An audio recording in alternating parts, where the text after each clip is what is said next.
Assalamualaikum warahmatullahi wabarakatuh. Aku mau sharing gimana caranya laporan status mental untuk ujian OSCE, ujian disfase jiwa yang gampang dan insya Allah bisa dimodifikasi sama teman-teman, bisa digunain. Semoga bermanfaat ya.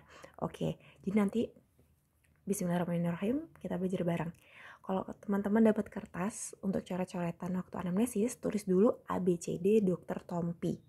ABCD Dr. Tompi. Oke, A itu apa? A itu appearance, penampilan. Di penampilan kita tanyain apa? Kita laporinnya apa? Nupam. Kita tanyain Nupam. Dan 3K HP2R. Apa itu? Nupam. N-nya tuh nama, umur, pendidikan, pekerjaan, alamat, agama, menikah, atau janda, atau cerai gitu, sukunya apa.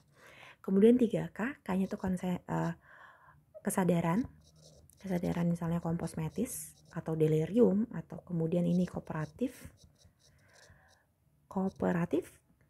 kemudian konsentrasinya baik atau tidak, hanya higienitas kebersihannya bagaimana, baik atau buruk, terus penampilan sesuai usia atau tidak penampilannya, kemudian rapih, R-nya rapih, R yang kedua adalah raportnya adekuat, terbina atau tidak. Jadi contohnya gini, izin melaporkan dokter, nama Yulia Rahma, umur 30 tahun, pendidikan terakhir SMA, pekerjaan saat ini ibu rumah tangga, alamatnya di Beringharjo, agama Islam, sudah menikah, suku Lampung, datang dengan kesadaran komposmetis, kooperatif, konsentrasi, higienitasnya baik, penampilan baik, rapih, rapot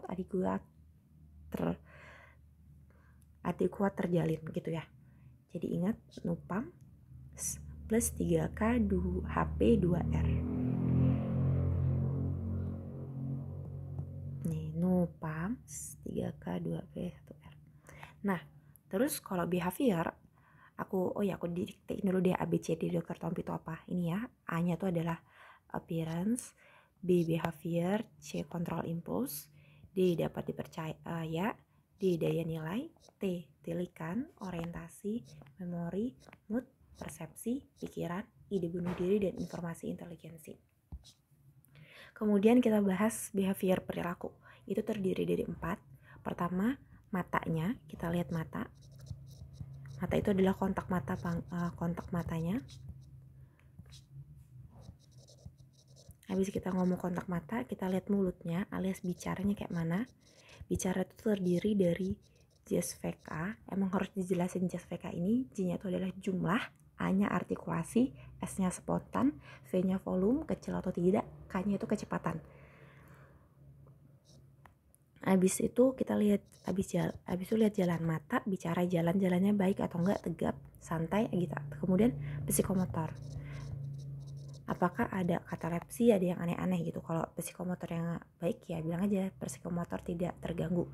Jadi contoh, pasien kontak matanya ada, bicaranya jumlahnya normal, artikulasi jelas, spontan, volumenya keras, kecepatannya normal, jalannya tegap, tenang, psikomotor tidak terganggu.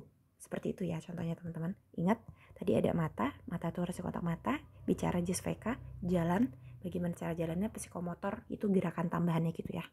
Kemudian kontrol impulsnya baik atau enggak. Kemudian dapat dipercaya, taraf dapat dipercaya atau tidak dapat dipercaya. Nah, tapi sebagian orang itu enggak menjelaskan kontrol impuls sama dapat dipercaya. Ini tergantung instansi ya, tergantung tempat kalian ujian, itu apa aja komponen yang harus dilaporkan. Kalau waktu aku OSCE, waktu SKET, sarjana itu enggak. Tapi waktu di koas ini laporin karena ini termasuk sebagian komponennya. Oke, kemudian lanjut. Daya nilai itu ada 2. Pertama, daya nilai sosial. Daya nilai sosial yang baik, buruk. Waktu kita nanya itu loh, Bapak kalau bohong tuh baik atau buruk? Gitu. Dosa atau enggak sih Pak? Nah, itu kita nilai itu. Daya nilai sosialnya gimana? Tuh kata dia misalnya berbohong itu ya boleh-boleh aja sih dok, gak dosa. Nah, tadi daya nilai sosialnya buruk ya. Selain itu, uji daya nilai. uji daya nilai ini kita bisa tanyainnya dengan cara, Bapak kalau nemu dompet di jalan, ada duitnya, ada KTP, bakal Bapak apa ini? Nah gitu. Nah nanti aku insya Allah udah buat video lanjutannya part 2 tentang gimana cara anamnesis di stase ini ya, di stase psikiatri. Jadi ingat, daya nilai itu laporannya daya nilai sosial sama uji daya nilai. Daya nilai, satunya sosial, satunya uji daya nilai. Kemudian tilikan, dijelasin aja tilikan 1, tilikan 2 gitu. Tilikan 1 misalnya ada penyangkalan, tilikan 2 pasien ambivalen, ragu-ragu apakah dirinya sakit atau tidak, seperti itu. Atau bisa tilikan 5, 6 gitu. Orientasi itu terdiri dari, ingatnya TUS, tu tambah S2, tempat, waktu. Ini ya aku tulis di sini. Tempat, waktu, orang, situasi. Nah, gimana cara nanyanya nanti ya. Jadi orientasi tempat, waktu, orang, situasi, pasien baik. Nah, jelasin gitu atau buruk jelasin.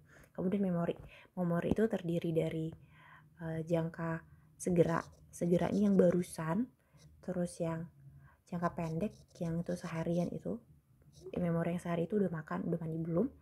Kemudian sedang itu interval seperti mingguan atau bulanan. Kemudian panjang itu waktu kayak masa anak-anaknya dulu. Gimana cara nananya? Tonton video lanjutannya, tonton video ini sampai habis juga ya. Oke, tadi segera, jadi laporinnya memori pasien jangka segera, jangka pendek, jangka sedang, jangka panjang, normal. Oke. Kemudian moodnya bagaimana?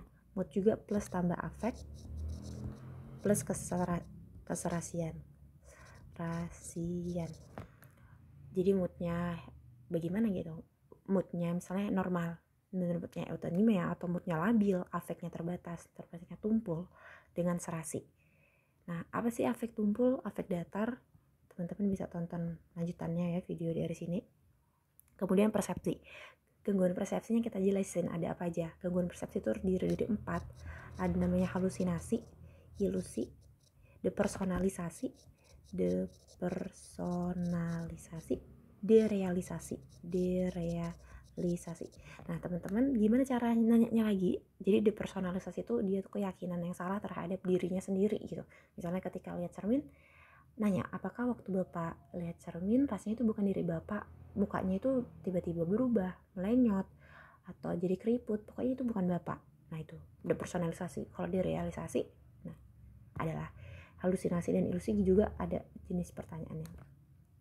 Tapi jelasin ya, misalnya di pasien terdapat gangguan persepsi berupa halusinasi visual, auditorik, halusinasi gustatorik, taktil, halusinasi somatik gitu. Dengan ilusi, ada depersonalisasi, ada derealisasi. Atau bisa juga teman-teman kalau nggak ada di pasien ini bilang tidak ada derealisasi, tidak ada depersonalisasi gitu. Kemudian pikiran tuh ada banyak, ada 5. Yang pertama pikiran abstrak. Misalnya pikiran abstrak pasiennya baik atau enggak. Gimana cara nanya pikiran abstrak? Pertama, tanya ini, persamaan jeruk. Ibu tahu nggak persamaannya jeruk sama apel? Nah kalau dia nggak bisa tahu persamaannya, kita bisa tanya ganti yang lain, tahu nggak ada udang di balik batu artinya Bu? Kalau nggak tahu lagi kita bisa tanya, kalau panjang tangan ibu ngerti nggak itu tuh artinya apa? Gitu. Apakah tangannya memang panjang atau ada maksud lain ya Bu? Nah gitu. Pikiran abstrak. Kemudian kita lihat arus pikir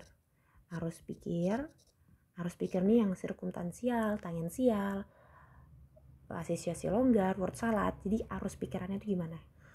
Arus, kemudian bentuk pikiran tuh ada 2, realistis, tentang realistis sama logis apa enggak. Jadi jelasin bentuk pikirannya non realistis, non logis. Misalnya kalau udah ngomongin akhirat, mistis atau bahas alien gitu, pokoknya nggak logis dan nggak realistis ya, jelasin aja bentuk pikirannya seperti itu. Kemudian adalah isi pikir. Nah ini yang penting, isi pikir nih yang waham. Isi pikir waham kejar, waham persekutori, waham curiga, terus ada waham kebesaran, ada thought of insertion, thought of withdrawal, thought of control, itu banyak. Kemudian pikiran apa? Abstrak, arus pikiran, bentuk, proses pikir, koheren, inkoheren gitu. kemudian ide bunuh diri atau enggak, kemudian informasi dan inteligensi. Informasi dan inteligensi ini waktu kita tanyain MSSE itu kan kita nilai. Kalian jelasin apa aja? Ya, jelasin kemampuan pasien dapat membaca, menghitung, kemudian bahasa, informasi yang terkini, kemudian recall, registrasi, baik gitu. Jelasin aja secara keseluruhan, secara informasi inteligensi pasien dapat membaca, menghitung, berbahasa, informasi terkini tahu, dapat recall, dapat registrasi. Apa sih recall, maksudnya gimana? Ya itu nanti bisa lanjutin video ini ya. Alhamdulillahirrahmanirrahim, udah cukup. Teman-teman bisa kolaborasiin ya sesuai kebutuhan. Latihan dulu kira-kira ABC Dr. Tompi ini apa yang mau dihapus atau enggak. Misalnya kita cuma ingetnya ABC Dr. Tompi, AB Dr. Tompi, misalnya C kontrol impuls sama dapat percaya, nggak usah diinget, nggak usah dilaporin. Yang jelas latihan dulu sekali, 2 kali, 7 kali, tapi nanti kalau ujian bisa pakai jembatan keledai. Oke, bismillahirrahmanirrahim. Alhamdulillah, dadah.